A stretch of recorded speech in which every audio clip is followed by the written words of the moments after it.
As an artist, I know I sometimes run against blocks in my creativity. I just can't think of something new to draw or something interesting to design. And so I use a variety of exercises to kind of break through that blockade. In this video, I'm going to share with you one of those exercises that I use. And all you really need is a pencil and a piece of paper.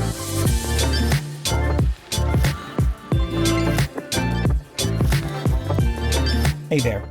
I'm Terry Magic Jakimiak from Quest and Sketch, dedicated to bringing you content on art, gaming, and art in gaming. If you're new here, go ahead and hit that subscribe button so that you're notified whenever we release a new video. And any of the links that I talk about in the video will be in the description box below. I'm an artist, I'm a gamer, I design scenic elements for theater, I am a graphic designer for several businesses, I love being creative. I've even passed my creativity down to my children. My daughter creates these wonderful perler bead creations. I'll probably show a picture of it here or there, somewhere on the screen. And so, you know, it's just kind of part of who I am and what I do. But there are times that I hit this creative wall. There are times that no matter how hard I work, I cannot be creative. I cannot think of a new idea. Yes, I use inspirations from images that I see. I look at other artists and hopefully they can inspire me. But sometimes you have to do something for yourself. So what I'm going to share with you today is one of those exercises. I call it blind scribble. It's something that I've been doing for many years. I learned from a mentor when I was younger, and now I bring it to my design students in classes. All you're going to need is that piece of paper, that pencil, a little bit of time, and a little bit of energy to kind of push through that block that you're running into. I'm going to work in Photoshop because it's a little easier for me to kind of share with you. So why don't you grab your stuff? I'll grab mine, follow along, and let's get started. All right, we've moved over to my Wacom 22-inch HD drawing tablet. I've got Photoshop open. You'll see I've got my Wacom pen, and I've got a little guard for my hand that allows it to kind of slide around on the screen. Now, you might be using a tablet, you might be using an iPad, you might be using pencil and paper. Any of those things work just fine. I'm working on an 8.5 by 11 sheet of paper, and I've just got a simple, I use Kyle's brushes, and I just have a simple 2B pencil chosen in black. All right, so the first thing that we're going to do, and really, I'm truly serious, you can use any type of medium for this. I've had students use Crayola crayons, so it's not about the medium here. But what you're going to do is for 30 seconds, you're going to close your eyes, and I'll probably play a little music under this for you. I usually have music on, but currently don't. And I'm just going to move my hand about the paper. So I'm going to set my timer on my watch.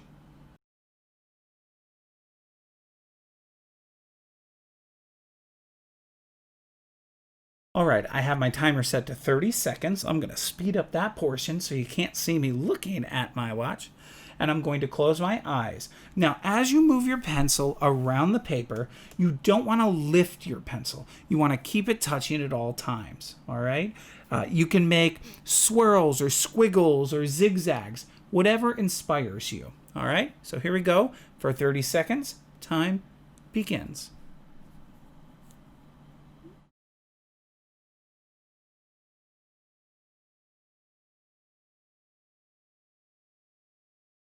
Timer has stopped, so I'm going to go ahead and stop.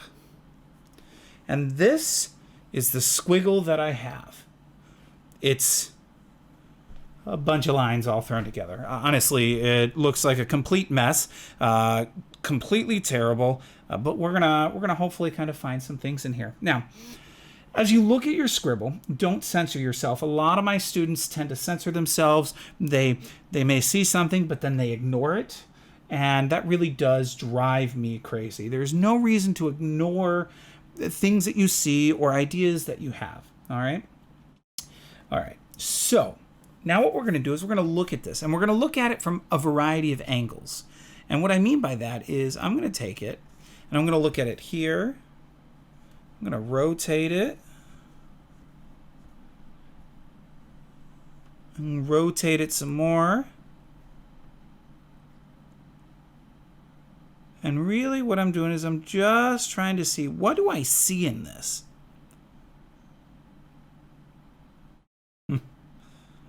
Ooh. All right. This has actually got some good ones. Sometimes I tend to do better on this than others, and I got some things flowing right now. What I'm actually going to do in the next step is I'm going to continue to use the 2B pencil. You may want to use a pen or something similar, but what I'm going to do is I'm going to outline things that I see. Now, what I could do, I do have some pen tools in here. So I've just picked a ballpoint pen, and I'm going to change the color slightly just so that we see the difference and so that you're able to see the difference. So I'm just going to check it up there. Could probably come a little lighter. Maybe up here. All right, so what do I see? Well, the first thing I see is I see a person. So I'm going to outline that person, and you can do the same. Now, if I was using just regular paper and pencil, I would just darken in these lines. I wanted to use a slightly different color so that you could see. In fact, just to be on the safe side, I'm going to go slightly bigger on my pen as well, so you can really see what it is that I see. I'm going to make this slightly smaller.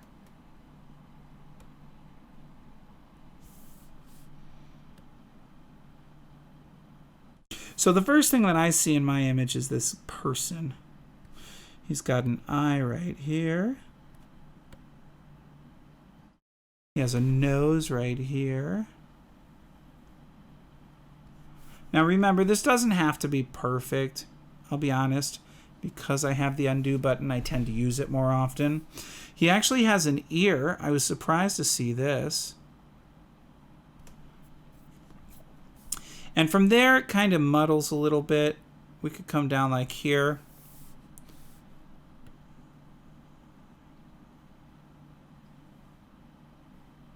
So we have a guy there.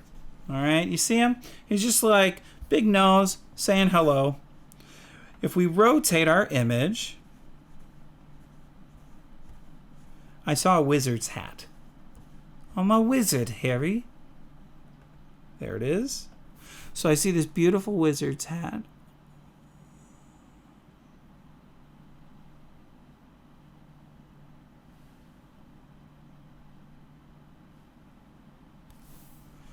Okay, what else do I see?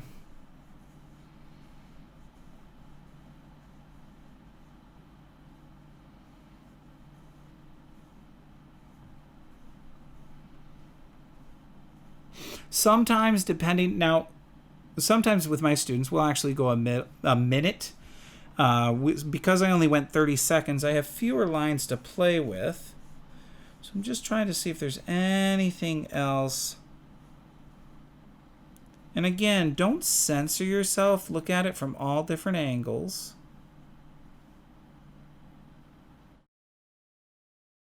Sometimes what I like to do too is I squint a little bit, because it lets me kind of see things in a new look. I see kind of almost like a hidden bird here. It's behind the hat. He's got a beak. I wish I could do something with this curve. I'm trying to see. For a while, I thought it was going to be part of our guy, our ghost. This guy. So our guy almost is a ghost guy. If I pull this out like this. But it's a little too far forward. So I'm going to undo that. All right. Once you've done this and you've found your scribbles, you can see where you could then take this and use it in some sort of creative manner. That was a terrible sentence. Some sort of creative manner. I don't even know what that was. I want to apologize. Terrible. Now that you have the creative juices flowing, let's go ahead and add a third step. And that third step is I want you to grab any color media that you have. I'm going to use a digital colored pencil to color mine in. But then we will have a chance to see. Let me clear this. My colored pencil. So we're going to work on my guy here. He's got a skin tone, I think.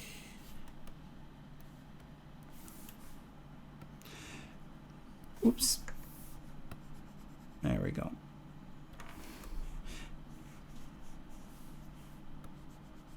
Now you can use whatever color media that you want. It's entirely up to you. I'm going to stop talking right now because I'm going to fast forward through this.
All right, we've finished a quick lay-in of individual color. Again, this is not necessarily meant to be a finished piece. It's just meant to kind of get our creative juices flowing. Just looking at this, I'd love to kind of develop this little cartoon character, and what it's done, it has actually sparked my creativity right now of wanting to create some cartoony type characters, maybe do several different variations. This guy to me is a deep thinker who doesn't have a lot to say, and so again, the whole idea here is to kind of push forward through that creative block that may be stopping us. You can do this as many times as you want, or you can do it once and then kind of go with it. I do want to add a little bit of a bonus step. One of the things that I'll do sometimes, if I'm really having a tough time, is I will actually make photocopies of the original black and white before I start coloring so that I can do different color variations of it. What that allows me to do is kind of see different color combinations, because color theory and how color works together is something that's important to me and important to most artists. Additionally, if you find one that you really like and you do multiple pieces, you could turn it into a triptych that you could hang on the wall, which, you know, nobody ever said that scribbling couldn't be beautiful art. Don't let anybody tell you otherwise. I like scribbles. Still have some stuff from when my daughter was 4 years old. Amazing stuff. Sits in my office at work. All right. I do use a couple of different color palette generators when I'm working with color. Things like coolers.co, Paletin, Adobe Colors. All those links will be in the video, in the description, so you'll be able to kind of take a look at them. All right? Now that you've gone through the process, what did you find in your scribble? Leave a comment below with a link to your scribble, or if you just want to describe it, that's great too. Also, if there are any other color palette generators that you use, go ahead and leave that link in the comments as well. All right, it's time for me to get back to scribbling and sketching. Till next time.